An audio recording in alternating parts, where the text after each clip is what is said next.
Yeah, so Nongshim end up with this composition. They have a ton of protection for the center. They're kind of banking on the fact that she'll become this long-range cannon who can just attack from such a distance. It's okay. Kingen going to be running away from both. See, like we knew, this was just going to happen, right? Doran's going to flash in. There's a solo kill. Like, what did we tell you? It was so obvious. Time to Doran this game. Yeah, to be fair. And fair. it was 2 in the last game. Yeah, I just, you know. Oh, Vega could be in a little bit of trouble here as Kingen looking to charge that ulti. Dissonance going to slow him down though as the shockwave comes in. Calyx might need to just, instead doesn't actually elect to use the ultimate, but Faker is now in trouble. The Colossal Smash comes down. Command Protect is going to be there, but another round of spells should be coming. So it will just be a plate over to Calyx, but in the meantime, I feel like they've kind of given up complete control over this top side.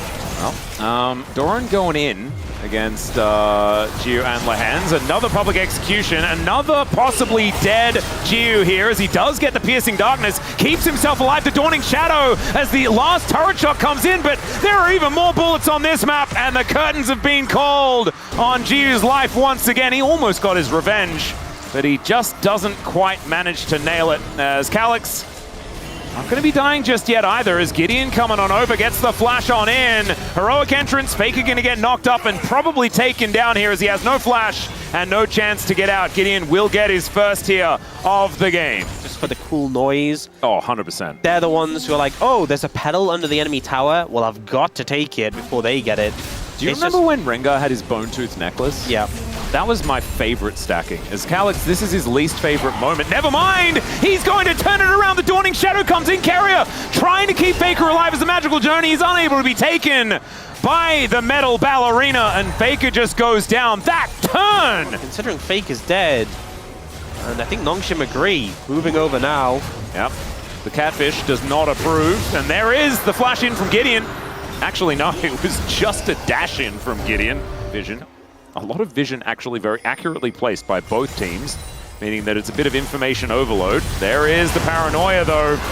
And Jiu, this time going to be able to move over to his teammates. Devour comes through from Lehens this time, and that will keep him alive.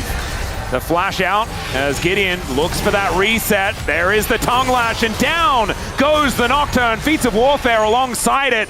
As man, that Dustbringer coming out from Gideon was terrifying. Gumayusi going to be able to break those chains though many times. The level 11 is hit in unison here between our top laners as Gideon finds Carrier, but Owner is lying in wait. There is the combo as Lehens can just gobble up the Viego. Gumayusi coming on over, Dawning Shadow comes in.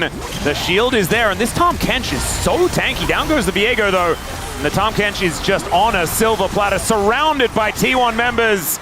And that was not the fight Nongshim were looking for that time, as Kingen had teleported in, and now he is likely to just get sent home in a body bag. Not quite able to flash out of the way, but still having to use everything to just try and escape. And what happened? I'm not really sure on the thought process of that play from Nongshim. There are just so many things wrong with it. They're getting the play out of the way instead of it being a game-losing one at the end. Yeah, something like that. Moved down from Faker, but it just... Maybe they thought that weird. Galio might sometimes be involved. As Kingen has found Owner, he goes all out actually, as Faker will turn up. Kingen will get shockwaved as well, as now he's just possibly in trouble. But he'll get healed up by the Piercing Darkness. Carrier comes over. There is the Tempered Fate, will connect onto Kingen as he eats a lot of the CC. Redemption going to be doing a fair bit of damage as well, as Owner is sped up by the Dissonance. Man, didn't know that was part of the combo, as they are going to be able to get the stun. There is the public execution as well, and it's Doran that uses that as a way to taxi over to Jiu, who will get shielded up. That is everything that Nongshim had just to keep 3 members alive. Curtain's getting cold here, as you can see Gumayusi fishing for it. Lehens will get stopped on the back. And you can see that Jiu is out of range, so no need to worry about that one. Calyx continuing to be in a different lane. Oh, here's the test. Can he get down to the bot lane? All right. Will the drift... Oh, that was cold. Oh! That was gorgeous. There we go. Slick with it. Yep. Can actually provide a magical journey for Faker as well, so that Faker can experience exactly what Carrier just did on that journey to the bottom lane. The police station paying bail money. Yeah. Without being able to actually do anything that they really needed to do, you know? All right. Paranoia has been popped here as it's another fight. Doran taking a little bit of damage. The redemption down here for T1 just to try and keep them alive as Kingen is dead. But Nongshim, not quite. He didn't need to do that. He did not need to do that, but it was sometimes rush of blood to the head. I mean, I remember seeing a similar play to that relatively recently, but that's just a Doran Ambessa. Yeah, you got to take the good with the bad. He was so out. He couldn't have been more out. Yeah, it's gone down, so he's not able to kill it on this wave, but it's basically dead. And you've got Carrier lying in wait and moving over as well. Been up for 30 whole seconds, and it's a little bit late for T1, I feel. Yeah, let's chill. As Shockwave connects onto 2. Atakan down to 50%, teleport in. Here from Doran, the answering teleport is going to result as Calyx can make his way down. There's the Paranoia. Dawning Shadow doing decent damage, actually, as now the Galio comes in. It's a one-man taunt, but it's onto Gumayushi as they do manage to take the Atakan, and the magical journey brings them all out. Follow that! Do never follow that! Instead, it's a heroic play from Lahans that gets over the wall, and it is going to be Carrier that goes down. Abyssal dive here as Lahans. He's like, man, do I have to do everything myself? And the answer is absolutely, and another public execution there for Doran onto himself. Well, they managed to get a couple of kills. I really thought Calyx had just gone to his death there, but you could sense the frustration. You're like, how dare you get away with this, T1? And so he clicks the button, and we all knew. They're so low on HP. It feels so frustrating for them to... Oh, no. Well, Lahens gets a little bit scared, looks to try and dive away. Heroic Entrance is going to be there this time as, my God, he survives for so long. Owner is probably dead here as he looks for a target to try and taxi his way out of the way of, and there is a flash over. Paranoia on top of the Cassante to try and get himself out, but that is not going to work. So Owner will get shut down. The gold still extremely even. Well, they are going to look for Doran. Okay. Well, they are probably just going to kill him as well, as he cannot publicly execute himself out of that one.